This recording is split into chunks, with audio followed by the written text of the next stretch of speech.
Greetings and welcome to our show. This is the Al Islam Community Issues Group show.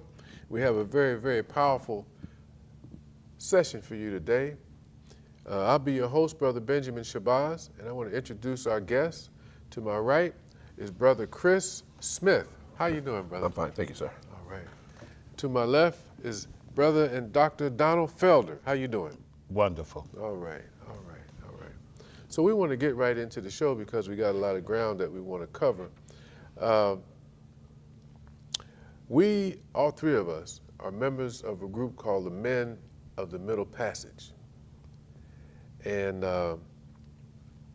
this is a group that meets once a week, every Friday evening. Is that right? Yes. So maybe we can lead off and just explain a little bit about the Men of the Middle Passage. Well, the Men of the Middle Passage is a group of African-American men who try to get together and support one another. I've been involved with them since about March of this year. I was invited to join the group by Dr. Donald Felder, by the way, and it's been a good supportive group. I've been there, weekly or when schedule will permit. We try to explore, black male issues. We try to support one another. We try to be there to try to resolve issues with respect to, healing and not only ourselves, but then eventually go out and try to heal the community at large. Okay.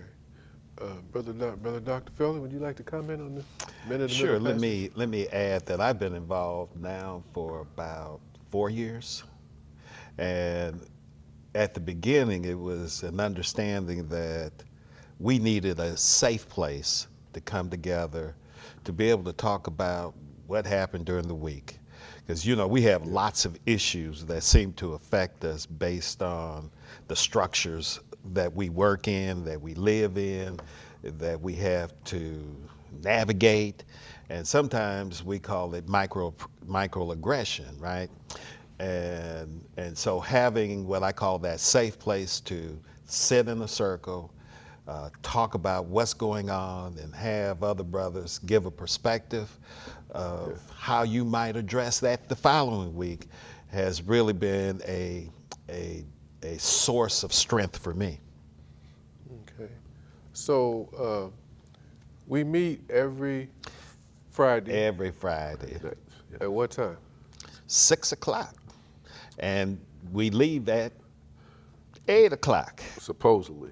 Okay. Supposed to be. 8 o'clock. We leave at 8 o'clock. Yeah. But the ceremony or the ritual that we have at the end, when we say, I am, and everybody says that, and then together we say, we are, has a real powerful effect on that unity that we sometimes seek, but we find it there all the time. So in that ritual, we all stand, right? That's correct. We link arms. Yes.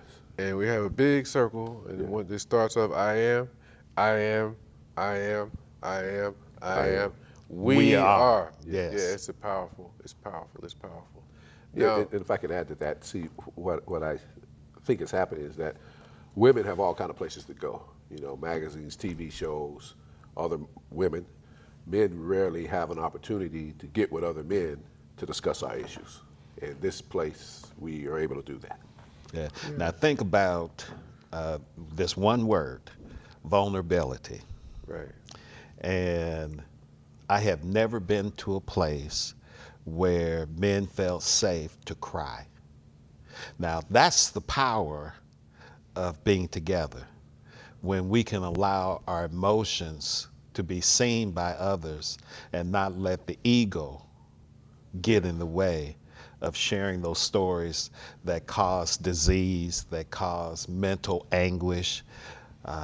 So it's been a very powerful experience for me. That's right. Yeah, there's some beautiful points. Yeah, and if the heart's not happy, the rest of the body ain't happy. Yeah, absolutely. It's important to always keep your heart, on point, on target. Right. So if a sorrowful heart decay the rest of the body. Right. So we try to do that. Right. There it is. And at the end of the show, we're going to put up a phone number. If any of you brothers out there watching and want to investigate or come and join us for a meeting and stop in, we're going to put up a phone number you can call and you can get more information. Absolutely. Yeah, love to have you. Yes. So what we also like to do during this program is also give praises to the Creator and ask him to guide our words and thoughts. So we're gonna do that now. But I'll just do the hand thing. Y'all can just yeah. All right. We ask the Almighty Creator to guide us, guide our words, guide our actions, and we ask that the Almighty Creator make this show a success and that we reach out to those that need help. Ameen. Ameen. Yeah, I phrased it like that need help. What I really meant by that is that, like you said, a lot of men are searching and don't have an outlet. And the other thing is that how we do that little exercise, you know, that within itself is worth the whole meeting to come to. And grown men choose to come to our meetings as opposed to going to the club, you know, or going to the other things that Friday night people do. Yes. You know, and so that's the powerful thing, because you can tell a lot of people are really searching to get that heart right. Yep. Yeah. So let's talk about you guys on a personal level. Now, the reason why I asked you two to come is because I was reminded of a word called hero. And the hero, from where I understand it, is the one who leaves a situation that's uncomfortable or detrimental, and they go out and gain some understanding, then they want to reach back and help those, rather than just keep going and say, well, I'm just going to forget about those. Right. It's called a hero. So the way I see you guys is you chose a path of self-development, and then you chose to reach back and reach out to help others as heroes. So I would like to start with my brother here, Chris Smith, to maybe tell us a little bit about your journey through life. All right, be glad to. Believe it or not, I've been doing Mr. Felder for quite a long time. In fact, the first summer job I ever got, I got working at a park in Renton, and Donald Felder was my supervisor. And so I was like 13 years old, and he was in school at the University of Washington, and I used to catch rides with him, but he was my supervisor as we worked and stuff. But I looked at what he was doing, trying to go to school, you know, trying to work and make something of himself, and growing up without a father, that was obviously good role modeling for myself. Then as I began to matriculate through life and kind of move on through, you know, like most people, I got influenced to do various things, and I wasn't such a good student through basically middle school, high school, things like that. So I was out just sort of wandering, you know, around with not a lot of positive things going on. And so I ran into a man. Actually, I got a phone call from my uncle who told me to go by a house and meet this man. He wanted me to help him work on a house. So then I did that.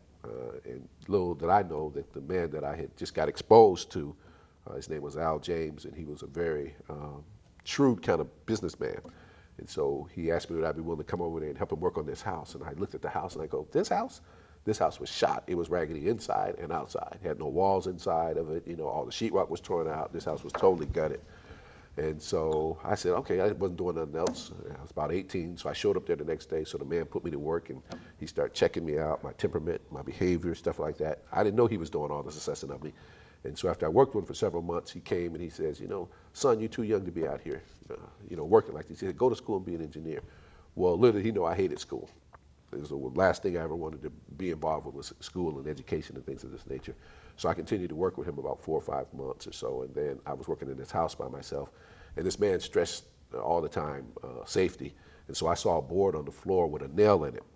And I was carrying a piece of sheetrock, and my mind said, well, you know, put the sheetrock down, pick up the board, and so forth. But I didn't do that. So I stepped on the board on the nail, right? So the nail goes in my foot. I dropped the sheetrock, and then I got this board in my foot about this long with a nail sticking through it and through my foot.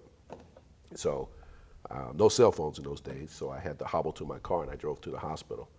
And so when I went to the hospital, they pulled the board out, and it was aggravating. No pain medicine, no x-rays, any of that. But as soon as that event had occurred, I thought school.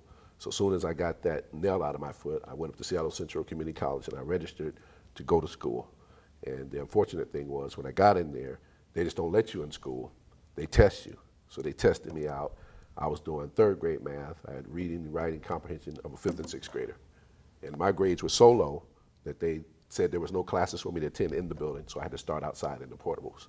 But little did they know, over the time I was with this man, he gave me motivation, he gave me purpose, and I took those things and I started applying myself. And I went up there and I got some of the best grades and scores that I ever got during that time, and eventually went on, to have a pretty decent career as an engineer down at Boyne, along with a whole lot of things, working with the community, reaching back, helping other people, students, going out to all the schools, all the high schools. I would go there, participate in the MESA programs, junior achievement, anything I could do to kind of get in the middle to let a lot of the African American students see black, successful businessmen.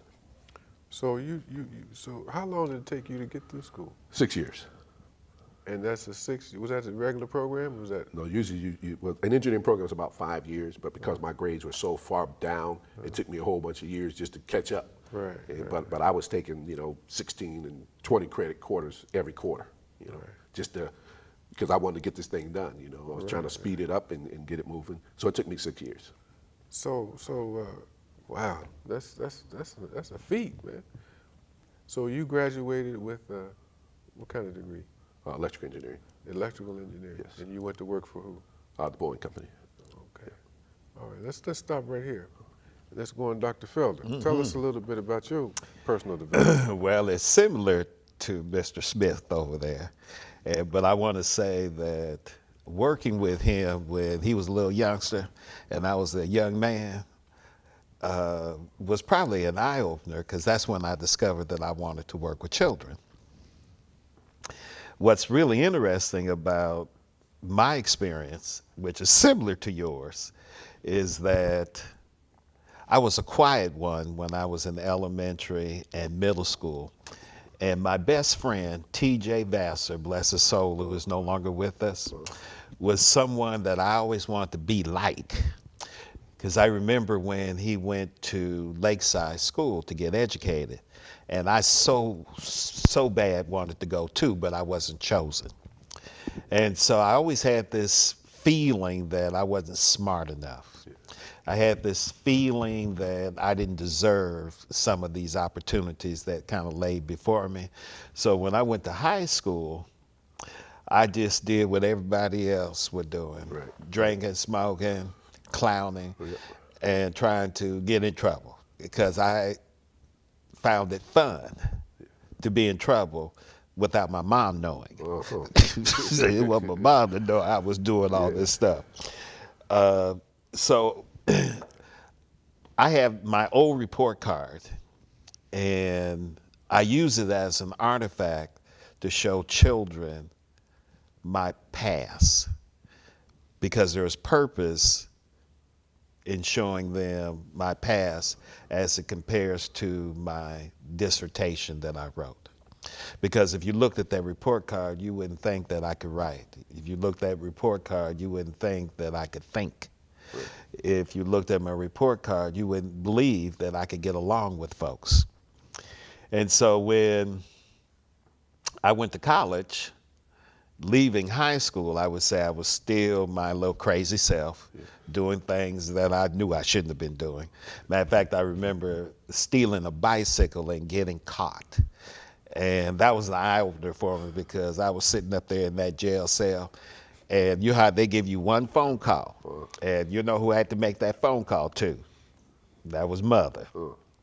And that was the most difficult phone call I ever had to make. Plus, it was slow, because they had the dial things, the things you dial. That's what I used.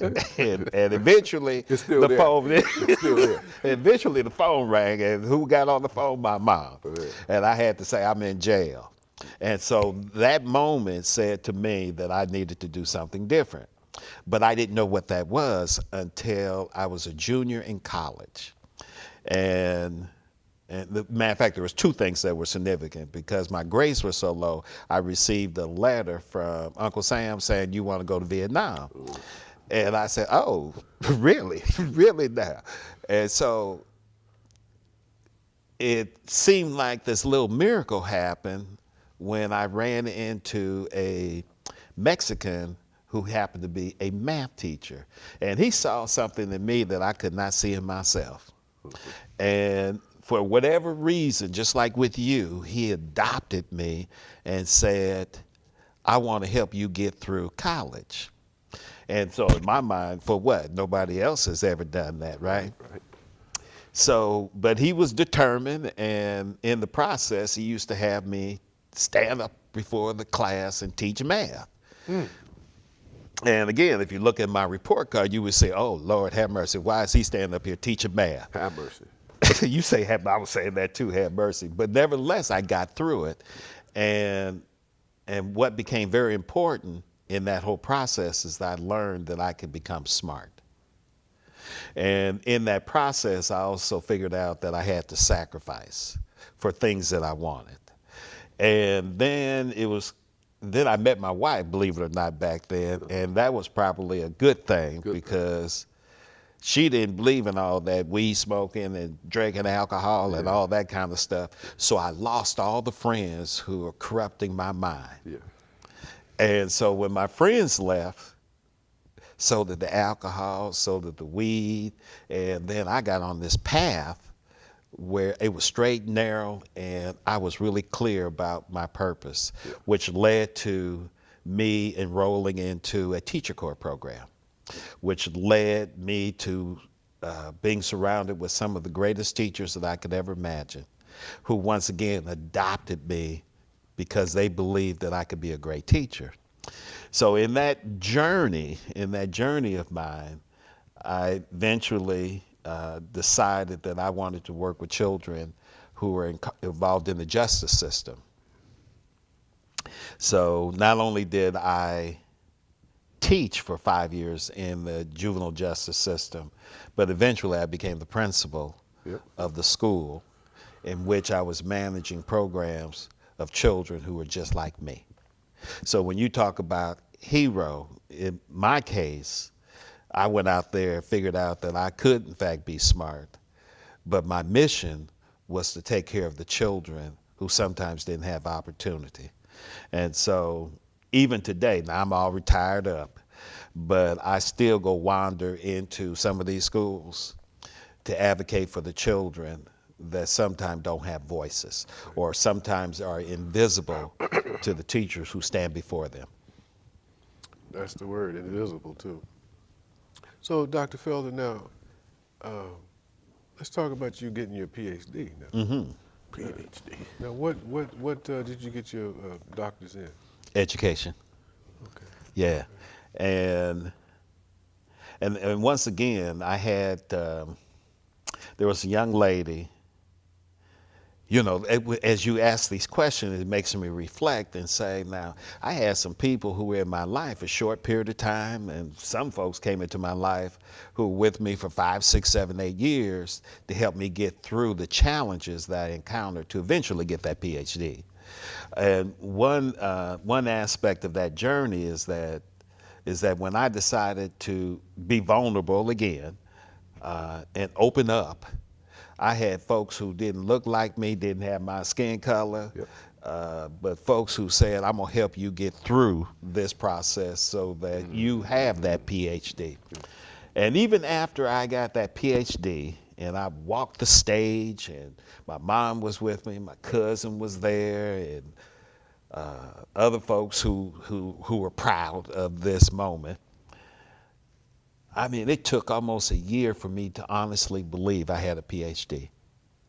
And I think because I was living in the old world of mine, not thinking that I was smart enough, not thinking that I could have this PhD.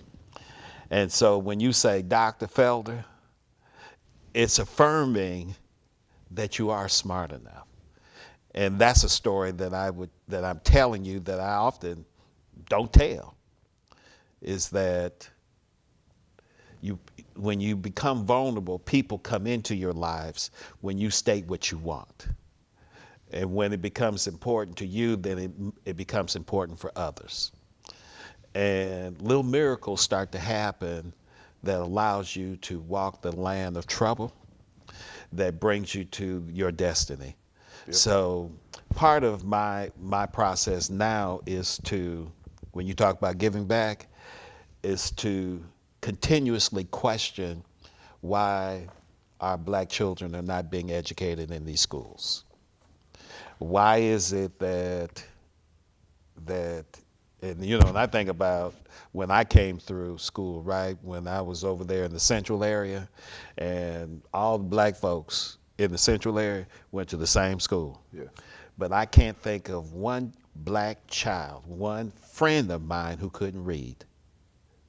I can't think of one person who couldn't write in elementary school. Now we got children in elementary school who can't read, don't want to read, not inspired by reading. Yes. And part of my goal is to create avenues for children to understand that that's where your options come from. Yes. The ability to work with others and the ability to read in those areas that are unknown to self. Right. This is powerful. This is powerful. And, you know, I really appreciate your vulnerability in talking about the fact how you had this concept of yourself as not being what you actually were all the time and didn't believe it. You're right.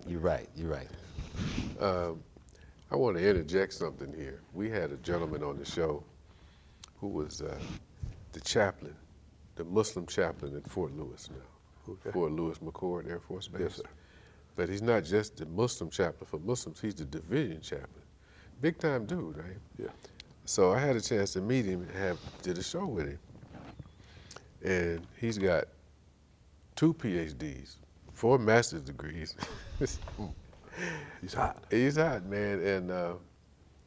And the government sent him to Jordan to learn how to read and write Arabic and do the recitation, you see. So I'm saying all that to say, good, well qualified. But he tells a story of complete vulnerability. He says he was molested as a child, you know, and this always bothered him. You know, he said somebody look at him wrong. He think they looking at him because they know, you know, and then they think he looking at him as a homosexual and all this kind of stuff. He said he used to get in fights and go to jail and everything. And then he said that he chose the path of education to remake himself. And he started on that path. And then he found that the military was offering these opportunities to get an education. You know, so that's how he got his degrees. He's been all over the world, et cetera, et cetera, et cetera. So his name is Khalil Shabazz. Okay. And I asked him, why did he choose that name? He said, Malcolm X. He said, because Malcolm X became his hero because the man recreated himself in the penitentiary. By reading this and studying the dictionary. Yeah. So I'm just putting that out there to talk about how he, you know, revealed his vulnerability. And that's part of the man in the middle passage, like you said, being vulnerable. And when this brother said that, you know, I just had a different kind of respect for him.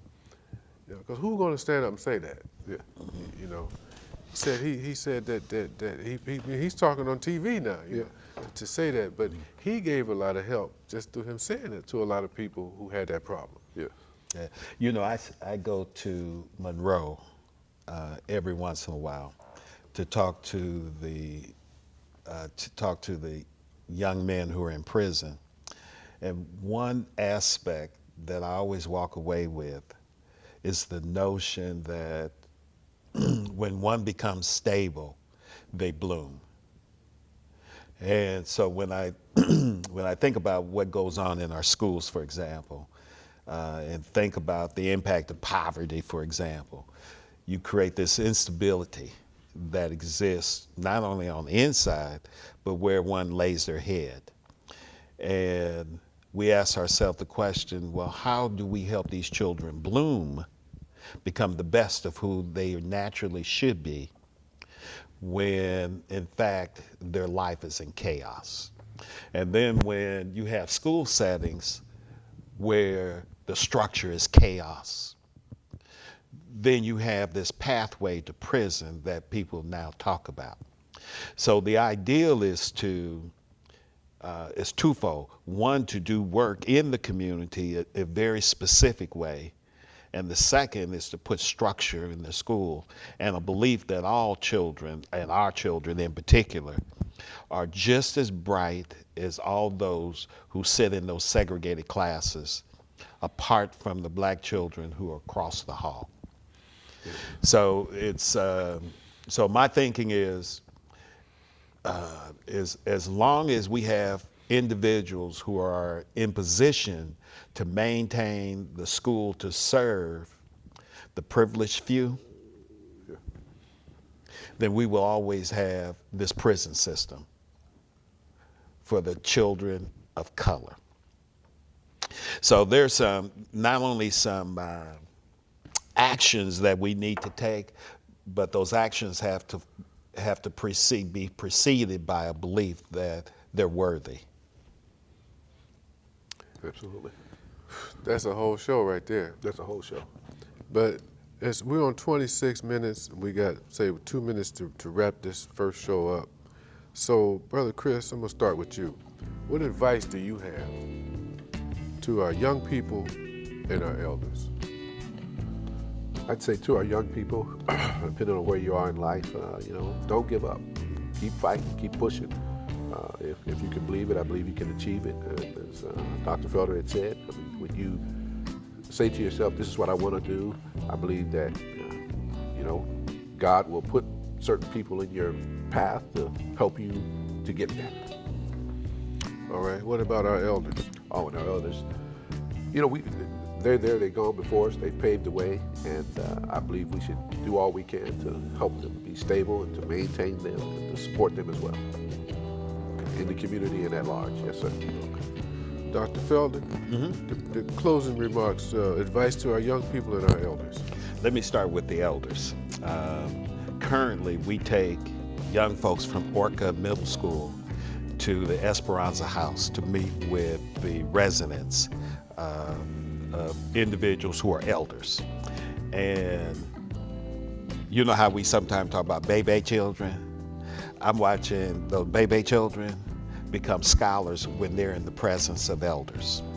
And so what I see is this exchange of wisdom that occurs between these two groups. So sometimes I think we have to look for our answers outside. And for young folks, I want to say is that everybody got a voice within. Listen to that voice so that you can understand what's being sounded outside of you. Okay. I mean, we went right on the exact time period. We got 3 seconds. Thank you for watching. And let them put that phone number up so you can contact people about the Men in the Middle passage. There it is right there, 206-722-4808. Thank you, Brother Chris. Thank you for having me. And would you guys want to come back and do a part 2? Oh, absolutely. All right, we're going to have a part 2 to this show. And to our